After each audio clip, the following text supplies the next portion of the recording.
বড় না স্বামী বড়? সবই বড়। এখন তুমি ঘরে আসো দেখে কি আমার সব কাম কাজ বাদ দিয়ে তোমার কাছে এসে বসে থাকতে হইব? এই লিগে মানুষে কয় ঘরের বউ যখন ভালোবাসে না তখন পুরুষ মানুষ অন্য দিকে নজর দেয়। তুমি এটা কি কইলা?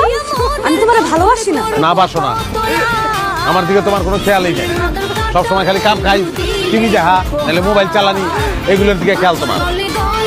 ও তোমার ভালোবাসতে লাগে কি আমার সব কাম কাজ বাদ দিয়া তোমার পায়ের কাছে এসে বসে থাকতে হইব? ওই সাথে থাকবা না ওটা তো জানি, এরকম নারী তো আর আমি বিয়ে করি না। কপালটাই খারাপ, বিয়ার আগেও কোনো নারীর ভালোবাসা পাই নাই, বিয়ার পরেও না। সারাটা দিন হাজার হাজার মানুষের লগে ব্যবসার আলাপ করিয়া ঘরে আইসা তোমার লগে ঝামেলা করতে আমার ভালো লাগে না, শান্তি লাগে না আমার। ও তোমার শান্তি লাগতেছে না? তাহলে যাও আরেকটা বিয়া করো, ওই বউ তোমার শান্তি দিব। করুমি আর একটা বিয়াই করুম, টাকা পয়সা তো কম নাই, লাগলে টাকা পয়সা দিয়ে শান্তি কিনুম।